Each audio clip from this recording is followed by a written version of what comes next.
پچھلے دنوں اقوام متحدہ کی ایک انسانی حقوق کی کمیٹی اور جس نے اس بات کا جائزہ لیا کہ پاکستان میں تشدد ہو رہا ہے سیاسی کارکنان پہ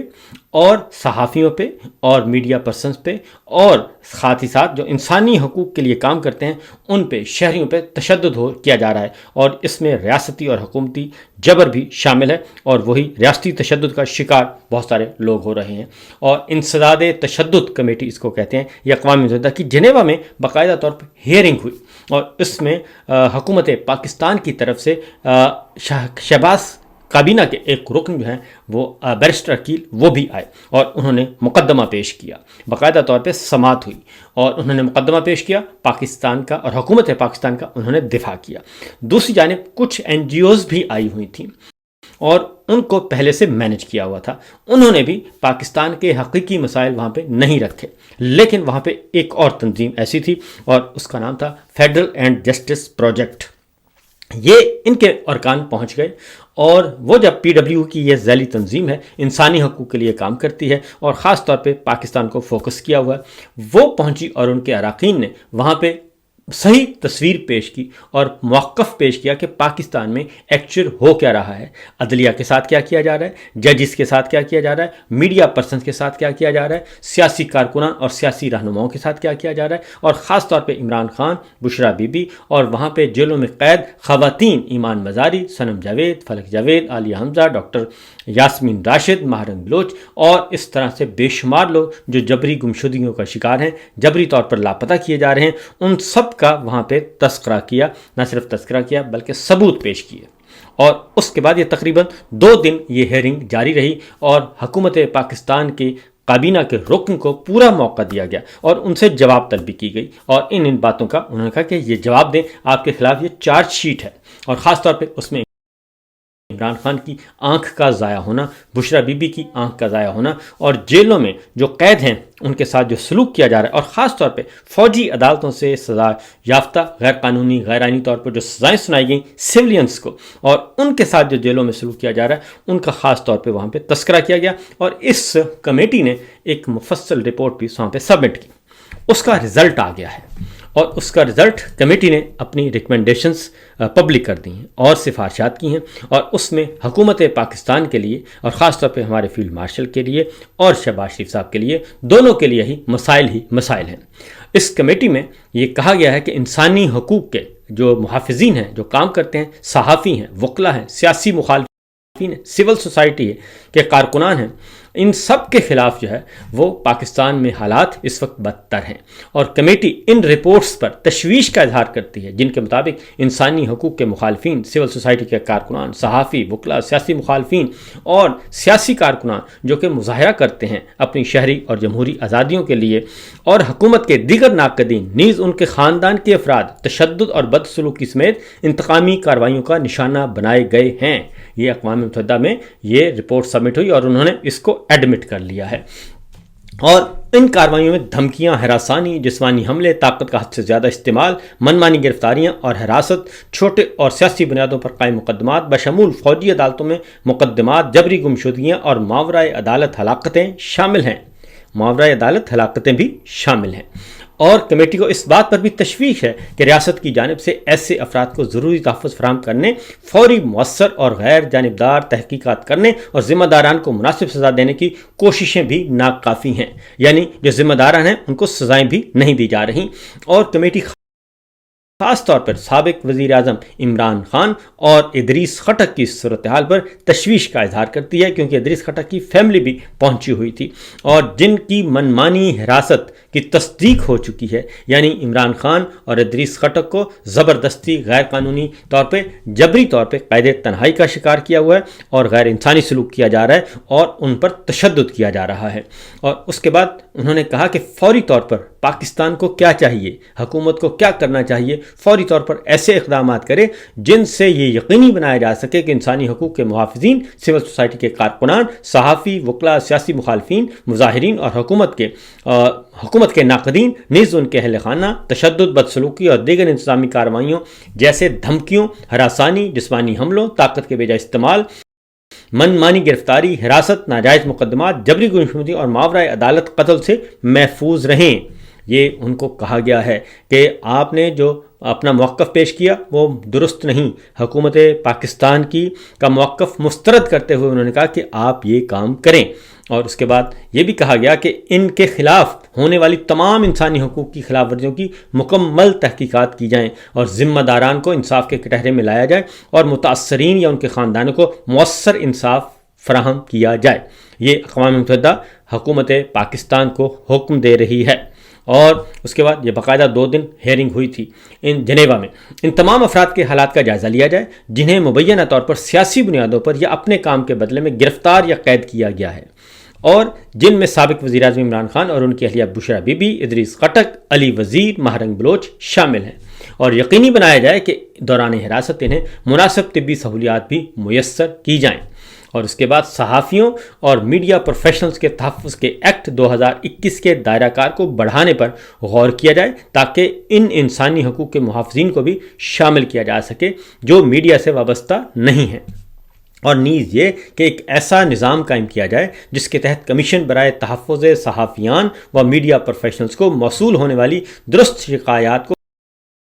فوری طور پر فوجداری تحقیقات کے لیے متعلقہ اداروں کو بھیجا جائے. اور اس کے بعد آگے ہے جی فوجی عدالتوں سے متعلق جو ایک امپورٹنٹ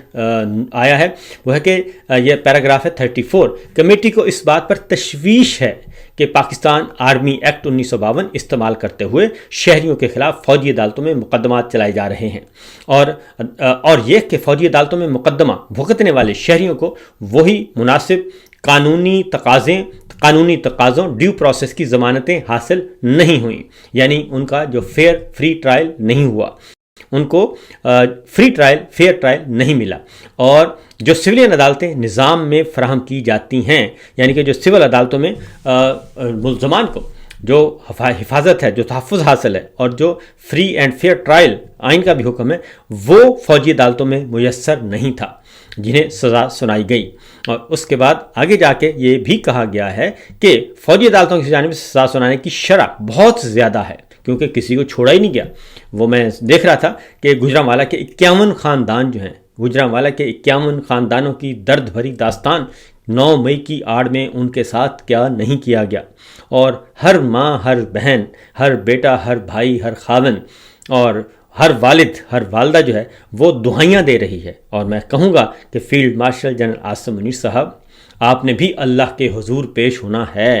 اور ان ماؤں کا درد سمجھیں. اور وہ یہ نہیں کہہ رہے کہ ان کے بیٹے جو ہیں ان کو چھوڑ دیا جائے. وہ کہتے ہیں ہمیں ہمارا موقف تو سنا جائے، ہمیں فری ٹرائل تو دیا جائے، ہمیں آزاد عدالتوں میں موقف پیش کرنے کی اجازت تو دی جائے. ایک ایسا بھی ملزم کو سزا دی گئی، ایک شہری کو، جس کے بارے میں لکھا کہ آپ کے خلاف کوئی ثبوت نہیں، لیکن پھر بھی 5 سال قید سزا سنا دی گئی. اور ان کے ساتھ اتنا ظلم کیا گیا ہے، ان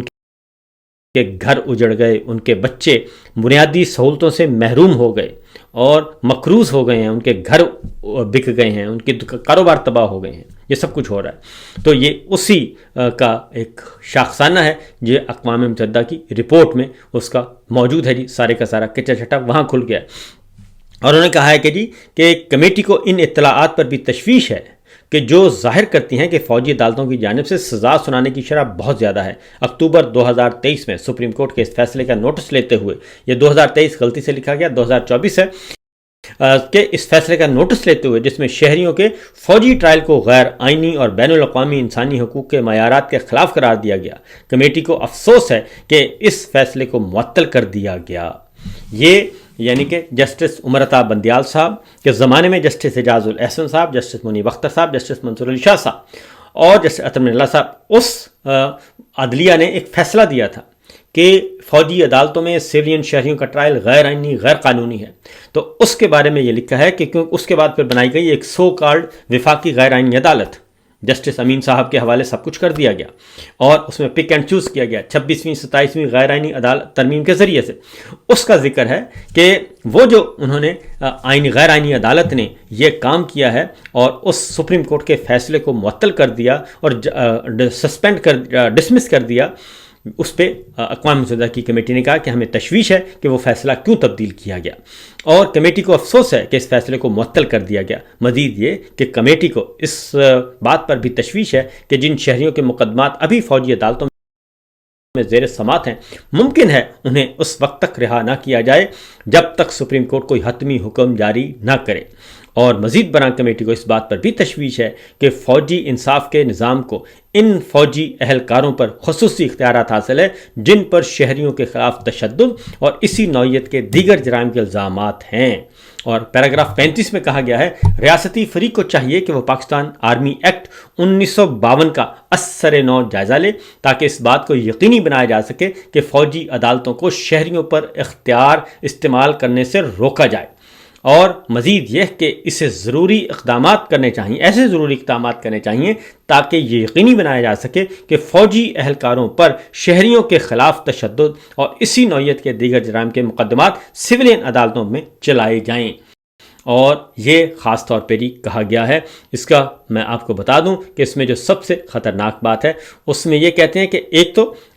فوجی عدالتوں میں سویلین کا ٹرائل غیر قانونی، غیر آئینی ہے، اور اگر کوئی فوجی افسر، سیکورٹی فورس کا بندہ کسی سویلین پر تشدد کرتا ہے تو اس کا ٹرائل سویلین عدالت میں ہونا چاہیے، اس فوجی افسر اور فوجی اہلکار کا، سیکورٹی فورس کے بندے کا، یہ اس میں کہا گیا ہے۔ اور پھر یہ کہ جو ایک پنچ لائن ہے اس میں فوجی عدالتوں میں زیر سماعت شہریوں کے مقدمات اقوام متحدہ کی تشدد کے خلاف کمیٹی کے سامنے پیش کرنے کے بعد اقوام متحدہ کی کمیٹی نے یہ نتیجہ اخذ کیا ہے کہ پاکستان کو 1952 کے آرمی ایکٹ پر نظر ثانی کرنی چاہیے اور فوجی عدالتوں کو عام شہریوں پر مقدمہ چلانے سے روکنا چاہیے، اور فوجی اہلکاروں پر تشدد کے لیے سویلین عدالتوں پہ مقدمہ چلایا جائے۔ یہ ہے صورتحال، یہ ہے سچویشن، یہ ہے معاملہ، اور اس پہ آپ دیکھ لیجئے گا جناب کہ ایک طرف آپ جتنا مرضی خوش ہو جائیں لیکن ایک چارج شیٹ، ایک فرد جرم عائد کی جا رہی ہے ساتھ ساتھ، اور یہ صرف اقوام متحدہ کی کمیٹی نہیں ہے بلکہ انسانی حقوق کمیٹی اقوام متحدہ وہ بھی اس بارے میں اپنا فیصلہ دے چکی ہے، ریکمنڈیشن دے چکی ہے، اور یورپی یونین دے چکی ہے، IMF یہ کام کر چکی ہے، اور اس کے بعد برٹش پارلیمنٹ میں یہ ڈسکس ہو چکا ہے، اور برٹش پارلیمنٹ کی جو کمیٹی ہے، خاص خصوصی کمیٹی، وہ اس پہ کام کر رہی ہے، وہ بھی رپورٹ مرتب کر رہی ہے، اور امریکن کانگریس میں بھی یہ معاملہ زیر بحث آ چکا ہے۔ تو اب آپ خود فیصلہ کر لیجئے۔ میرا خیال ہے کہ کوئی اچھے حالات نہیں، کوئی اچھی خبر نہیں ہے ہمارے حکمرانوں کے لیے۔ تو جناب یہ صورتحال، یہ سچویشن ہے، اور دوسری جانب ایک اور خبر بھی ہے، اور وہ ہے کہ آبنائے ہرمز میں جو ایرانی بارودی سرنگیں صاف کرنے کے لیے امریکی بحریہ نے اب مصنوعی ذہانت کا، آرٹیفیشل انٹیلیجنس کا سہارا لیا ہے، اور امریکی بحریہ کا سامان فرانسسکو کی مصنوعی ذہانت کمپنی سے تقریباً $100 ملین کا معاہدہ ہوا ہے۔ یہ رائٹرز کی سٹوری ہے، اور امریکی بحریہ تیرنے والے ڈرون سے ایرانی بارودی سرنگیں تلاش کرے گی، اور